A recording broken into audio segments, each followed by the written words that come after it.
Current ಶಾಕ್ನಿಂದ ವಿದ್ಯಾರ್ಥಿ ಸಾವು. ಮಕ್ಕಳ ರಕ್ಷಣಾ ಆಯೋಗದಿಂದ ಸ್ವಯಂ ಪ್ರೇರಿತ ದೂರು ದಾಖಲು. ಸವದತ್ತಿ ಯಲ್ಲಮ್ಮನ ದೇಗುಲದಲ್ಲಿ ಭರತ ಹುಣ್ಣಿಮೆ ಸಂಭ್ರಮ. ಹುಲಿಗೆಮ್ಮ ದೇವಾಲಯದಲ್ಲಿ ಭಕ್ತ ಸಾಗರ. ಚಿಕ್ಕಮಗಳೂರು ಡಿಸಿಸಿ ಬ್ಯಾಂಕ್ ಅಧ್ಯಕ್ಷರಾಗಿ ಸಿಟಿ ರವಿ. ಇದೆಲ್ಲದರ ಮಾಹಿತಿ ಕರ್ನಾಟಕ ಟಾಪ್ 20. ಭಾರೀ ಸಂಚಲನ ಕಾರಣವಾಗಿದ್ದ 400 ಕೋಟಿ ಹಣ ಹೈಜಾಕ್ ಪ್ರಕರಣಕ್ಕೆ ಬಿಗ್ ಟ್ವಿಸ್ಟ್ ಸಿಕ್ಕಿದೆ. ಹಣದ ಮಾಲೀಕ ಎನ್ನಲಾಗಿರುವ ಪ್ರಮುಖ ಆರೋಪಿ ಬಿಲ್ಡರ್ ಕಿಶೋರ್ ಕೊನೆಗೂ ಪೊಲೀಸರಿಗೆ ಶರಣಾಗಿದ್ದಾನೆ. ನಿನ್ನೆ ಸಂಜೆ ಮಹಾರಾಷ್ಟ್ರದ ನಾಸಿಕ್ ತಾಲೂಕಿನ ಖೋಟಿ ಪೊಲೀಸ್ ಠಾಣೆಗೆ ಹೋಗಿ ತಪ್ಪೊಪ್ಪಿಕೊಂಡಿದ್ದು ವಶಕ್ಕೆ ಪಡೆದಿರುವ ಎಸ್ಐಟಿ ವಿಚಾರಣೆ ಮುಂದುವರೆಸಿದೆ. ವೈರಲ್ ಆಗಿರುವ ಆಡಿಯೋ ಸಂಭಾಷಣೆಗಳು, ಸಂದೀಪ್ ಪಾಟೀಲ್ ಕಿಡ್ನಾಪ್, 400 ಕೋಟಿ ಹೈಜಾಕ್ ಬಗ್ಗೆ ಎಸ್ಐಟಿ ತೀವ್ರ ವಿಚಾರಣೆ ನಡೆಸುತ್ತಿದೆ. ಸದ್ಯ ಪ್ರಕರಣದಲ್ಲಿ ಬಂಧಿತರ ಸಂಖ್ಯೆ 8ಕ್ಕೆ ಏರಿಕೆಯಾಗಿದ್ದು ಕಿಶೋರ್ ಸೇಠ್ ಬಂಧನದ ಹಿನ್ನೆಲೆಯಲ್ಲಿ ಪ್ರಕರಣಕ್ಕೆ ಹೊಸ ತಿರುವು ಸಿಗುವ ಸಾಧ್ಯತೆ ಇದೆ. ಶಕ್ತಿ ಯೋಜನೆಯ ಟಿಕೆಟ್ ಪಡೆಯಲು ಮಹಿಳೆ ಖತರ್ನಾಕ್ ಐಡಿಯಾ ಮಾಡಿದ್ದಾಳೆ. ಶಕ್ತಿ ಯೋಜನೆಯಡಿ ಟಿಕೆಟ್ ಪಡೆಯಲು ನಕಲಿ ಆಧಾರ್ ಕಾರ್ಡ್ ಅನ್ನು ತೋರಿಸಿ ವಂಚಿಸಲು ಯತ್ನಿಸಿದ ಮಹಿಳೆ ಸಿಕ್ಕಿಬಿದ್ದಿದ್ದಾಳೆ. ನಿನ್ನೆ ಹಿಜಾಬ್ ಧರಿಸಿ ಕೆಎಸ್ಆರ್ಟಿಸಿ ಬಸ್ ಏರಿದ್ದ ಆಲಿಯಾ ಎಂಬ ಮಹಿಳೆ ಲಕ್ಷ್ಮಮ್ಮ ಎಂಬುವರ ಆಧಾರ್ ಕಾರ್ಡ್ ತೋರಿಸಿದ್ದಾರೆ. ಇದು ಕಂಡಕ್ಟರ್ನ ಅನುಮಾನಕ್ಕೀಡು ಮಾಡಿದೆ. ಕಂಡಕ್ಟರ್ ಸಮಯ ಪ್ರಜ್ಞೆಯಿಂದ ಅಕ್ರಮ ಯತ್ನ ಬೆಳಕಿಗೆ ಬಂದಿದೆ. ಆಧಾರ್ ಪರಿಶೀಲನೆ ವೇಳೆ ಅನುಮಾನಗೊಂಡ ಕಂಡಕ್ಟರ್ ಬುರ್ಕಾ ತೆಗೆದು ಮುಖ ತೋರಿಸುವಂತೆ ಹೇಳಿದ್ದಾರೆ. ಆಧಾರ್ನಲ್ಲಿರುವ ಫೋಟೋ ಮಹಿಳೆಗೂ ವ್ಯತ್ಯಾಸ ಇರುವುದು ಕಂಡು ಬಂದಿದೆ. ಈ ಸನ್ನಿವೇಶವನ್ನು ಕಂಡಕ್ಟರ್ ವಿಡಿಯೋ ಮಾಡಿಕೊಂಡಿದ್ದಾರೆ. ಲಕ್ಷ್ಮಮ್ಮ ತಾನೇ ಹಿಂದೂ, ನಿನ್ನ ಹೆಸರೇನು? ನಿಂದು ಕಾರ್ಡ್ ತರಬೇಕು. ನೀನು ಹಿಂದೂ ಕಾರ್ಡ್ ತಂದಿದೀಯ ಅಲ್ವಾ? ತಪ್ಪು ಕಾನೂನು ಇದೆಯಾ? ಇಲ್ಲ ನಂದೇ ಕಾರ್ಡು ಹಂಗೆ ಹಿಂಗೆ ಅಂತ. ಅದಕ್ಕೆ ಇದು ಪ್ರೂಫ್ ಆಗುತ್ತಲ್ಲ. ನೋಡಿ, ಹಿಂದೂ ಕಾರ್ಡನ್ನು ನೀವು ಎತ್ಕೊಂಡ್ ಬಂದಿದ್ದೀರಿ. ನಿಮ್ಮ ಹೆಸರು ಬೇರೆ, ಈ ಕಾರ್ಡಲ್ಲಿ ಇರೋದು ಬೇರೆ ಅಲ್ವಾ? ತರಬಾರ್ದು. ಇದು ಕಂಡಕ್ಟರ್ಗೆ ತೊಂದರೆ ಆಗುತ್ತೆ, ಗೊತ್ತಾ? ಅದೇ ಬೇರೆ, ನೀವೇ ಬೇರೆ. ನೆಕ್ಸ್ಟ್ ಟೈಮಿಂದ ದಯವಿಟ್ಟು ಈ ಥರ ತರಬೇಡಿ, ಓಕೆನಾ? ನಿಧಿ ದೊರೆತ ಗದಗ ಜಿಲ್ಲೆಯ ಲಕ್ಕುಂಡಿಯಲ್ಲಿ ಉದ್ಖನನ ಪೂರ್ಣಗೊಂಡ ಬಳಿಕ 5 ದೇವಸ್ಥಾನ 5 ಬಾವಿಗಳನ್ನು ಜೀರ್ಣೋದ್ಧಾರ ಮಾಡೋಕೆ ಜಿಲ್ಲಾಡಳಿತ ಚಿಂತನೆಯನ್ನು ನಡೆಸಿದೆ. ದೇವಸ್ಥಾನ ಬಾವಿಗಳ ಸ್ಥಳಗಳಿಗೆ ಇವತ್ತು ಜಿಲ್ಲಾಧಿಕಾರಿ ಸಿಎನ್ ಶ್ರೀಧರ್, ತಹಶೀಲ್ದಾರ್ ಶ್ರೀನಿವಾಸ ಮೂರ್ತಿ ಕುಲಕರ್ಣಿ, ಲಕ್ಕುಂಡಿ ಅಭಿವೃದ್ಧಿ ಪ್ರಾಧಿಕಾರದ ಆಯುಕ್ತ ಶರಣು ಗೋಗೇರಿ, ಪುರಾತತ್ವ ಇಲಾಖೆ ನಿರ್ದೇಶಕ ಡಾಕ್ಟರ್ ಆರ್ ಶೈಜೇಶ್ವರ್, ಉಪನಿರ್ದೇಶಕ ಮಂಜುನಾಥ್ ನಾಯಕ್ ಸೇರಿದಂತೆ ಅನೇಕ ಅಧಿಕಾರಿಗಳು ಭೇಟಿ ಕೊಟ್ಟು ಪರಿಶೀಲನೆ ನಡೆಸಿದರು. ಚಬೇರ ಬಾವಿ, ಚೌಕಿಮಠ ಮತ್ತು ಬಾವಿ ಫಕೀರಸ್ವಾಮಿ ಮಠದ ಬಾವಿ, ಕುಂಬಾರೇಶ್ವರ ದೇವಸ್ಥಾನ, ನಾಗನಾಥ ದೇವಾಲಯ, ಮಾಳೆ ಬಾವಿಯ ಬಳಿ ಈಶ್ವರ ದೇವಾಲಯ, ವಿದ್ಯಾಶಂಕರ ಲಿಂಗ ದೇವಸ್ಥಾನ, ಕಲ್ಮಠಗಳಿಗೆ ಭೇಟಿ ಕೊಟ್ಟು ಅಧಿಕಾರಿಗಳು ಐತಿಹಾಸಿಕ ಸ್ಥಳಗಳ ಬಗ್ಗೆ ಪುರಾತತ್ವ ಇಲಾಖೆ ಅಧಿಕಾರಿಗಳ ಬಳಿ ಸಂಪೂರ್ಣ ಮಾಹಿತಿ ಪಡೆದರು. 25-26ನೇ ಸಾಲಲ್ಲಿ ಸರ್ಕಾರದಿಂದ 10 ಕೋಟಿ ದುಡ್ಡು ಮೀಸಲಾಗಿಟ್ಟಿದ್ದೀವಿ. ಒಂದು 6 ದೇವಸ್ಥಾನಗಳನ್ನು ಜೀರ್ಣೋದ್ಧಾರ ಮಾಡಬೇಕಂತ ಹೇಳಿ. ಹಾಗಾಗಿ ಸ್ಟೇಟ್ ASI ಮತ್ತು ಸೆಂಟ್ರಲ್ IAS ಅವರಿಂದ ಇವತ್ತು ನಮಗೇನು ಪುರಾತತ್ವದ ಎಲ್ಲ ಕಡೆ ದೇವಸ್ಥಾನಗಳಿದಾವೆ, ಬಾವಿಗಳಿದಾವೆ, ಅವನ್ನೆಲ್ಲ ಒಂದು ವೀಕ್ಷಣೆ ಮಾಡಕ್ಕೆ ಬಂದಿದ್ದೀವಿ. ಬೆಚ್ಚು ಯಾವುದು ಪ್ರಿಯಾರಿಟಿ ಮೇಲೆ ಮಾಡಬೇಕು ಅಂತ ನೋಡ್ಕೊಳ್ಳೋದಕ್ಕೋಸ್ಕರ ಇವತ್ತು ಅವ್ರನ್ನ ಕರ್ಕೊಂಡು ಜೊತೆಲಿ ಬಂದು ನೋಡ್ತಾ ಇದ್ದೀವಿ. ಅವರು ಇದ್ದಾರೆ ನಮ್ಮ ಜೊತೆಲಿ. ಅವರು ಅದನ್ನ ಜೀರ್ಣೋದ್ಧಾರ ಮಾಡೋಕ್ಕೆ ಯಾವ್ದು ಸೂಕ್ತ, ಹೇಗೆ ಮಾಡ್ಬೋದು ಅನ್ನೋದಕ್ಕೆ ಅವರು ಇನ್ನೊಂದು ಸ್ವಲ್ಪ ಡೀಪ್ ಅಧ್ಯಯನ ಮಾಡಿ ವರದಿ ಕೊಡ್ತಾರೆ. ಅದ್ರ ಮೇಲೆ ಮುಂದಿನ ಕ್ರಮ ಶಕ್ತಿ ಯೋಜನೆಯಡಿ ಉಚಿತ ಪ್ರವಾಸಕ್ಕೆ ಅವಕಾಶ ನೀಡಿರುವ ರಾಜ್ಯ ಸಾರಿಗೆ ಬಸ್ಗಳನ್ನು ನಿರ್ವಹಣೆ ಮಾಡುವುದರಲ್ಲಿ ಸಾರಿಗೆ ಇಲಾಖೆ ವಿಫಲವಾಗಿದೆ. ಸರ್ಕಾರಿ ಬಸ್ಗಳ ಕಂಡೀಷನ್ ಸರಿ ಇಲ್ಲದೆ ಚಾಲಕರು ಪರದಾಡುವಂತಾಗಿದೆ. ಕಲ್ಯಾಣ ಕರ್ನಾಟಕ ಭಾಗದ ಸಾರಿಗೆ ಬಸ್ ಒಂದರಲ್ಲಿ ಗೇರ್ ಜಾಮ್ ಆಗಿ ಗೇರ್ ಹಾಕಲು ಡ್ರೈವರ್ ಮತ್ತು ಕಂಡಕ್ಟರ್ ಶತ ಪ್ರಯತ್ನ ಪಟ್ಟಿದ್ದಾರೆ. ಇನ್ನು ಈ ದೃಶ್ಯ ಪ್ರಯಾಣಿಕರೊಬ್ಬರು ಸೆರೆ ಹಿಡಿದಿದ್ದು ಸಾಮಾಜಿಕ ಜಾಲತಾಣಗಳಲ್ಲಿ ವಿಡಿಯೋ ವೈರಲ್ ಆಗ್ತಿದೆ. ಸಾರಿಗೆ ಇಲಾಖೆ ಉಚಿತ ಏನೋ ಕೊಡ್ತಾ ಇದೆ, ಆದರೆ ನಿರ್ವಹಣೆಯಲ್ಲಿ ವಿಫಲವಾದರೆ ಅಪಘಾತಕ್ಕೆ ಎಡೆ ಮಾಡಿಕೊಡಬೇಕಾಗುತ್ತದೆ ಅಂತ ಜನರು ಆಕ್ರೋಶ ವ್ಯಕ್ತಪಡಿಸುತ್ತಿದ್ದಾರೆ. ಕೂಡಲೇ ಸಾರಿಗೆ ಇಲಾಖೆ ಈ ಬಗ್ಗೆ ಗಮನ ಹರಿಸಿ ಬಸ್ಗಳ ನಿರ್ವಹಣೆ ಮಾಡಬೇಕು, ಅನಾಹುತಗಳಿಗೆ ಎಡೆ ಮಾಡಿಕೊಡಬಾರದು ಅಂತ ಜನರು ಆಗ್ರಹಿಸಿದ್ದಾರೆ.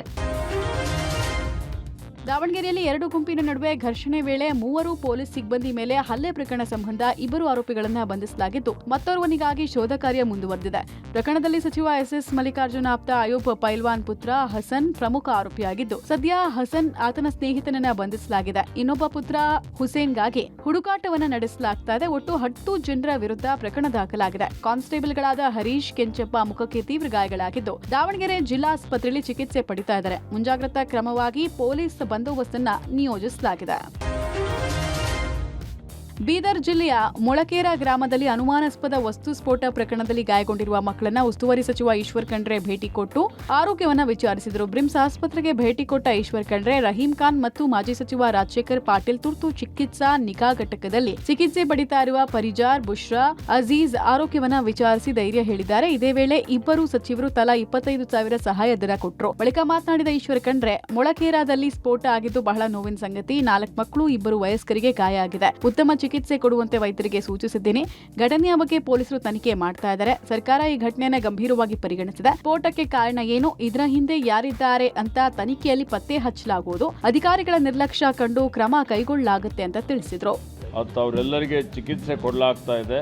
ಜಿಲ್ಲಾಡಳಿತ ನಿಗಾ ಇಕ್ಕಿದೆ. ಆ ಗಾಯಾಳುಗಳಿಗೆ ಭೇಟಿಯಾಗಿದ್ದೇವೆ. ವೈದ್ಯರಿಗೆ ಇವತ್ತು ಸೂಚನೆ ಕೊಟ್ಟಿದ್ದೇವೆ. ಎಲ್ಲಾ ರೀತಿ ಏನೇನು ಉತ್ತಮವಾದಂತ ಅವರಿಗೆ ಚಿಕಿತ್ಸೆ ಕೊಡಬೇಕು ಅಂತೇಳಿ ಹೇಳಿದ್ದೇವೆ. ಜಿಲ್ಲಾಧಿಕಾರಿಯವರು ಪೂರ್ಣ ಪ್ರಮಾಣದಲ್ಲಿ ತನಿಖೆ ಮಾಡುವಂತದ್ದರ ಬಗ್ಗೆ ಯಾಕೆ ಆಗಿದೆ, ಏನಾಗಿದೆ, ಇದರ ಹಿನ್ನೆಲೆ ಏನಿದೆ ಅನ್ನುವಂಥದ್ರ ಬಗ್ಗೆ ಇವತ್ತು ಅವರು ತನಿಖೆ ಮಾಡ್ತಾ ಇದ್ದಾರೆ. ಸರ್ಕಾರ ಇದನ್ನು ಅತ್ಯಂತ ಗಂಭೀರತೆಯಿಂದ ಪರಿಗಣನೆ ಮಾಡಿದೆ.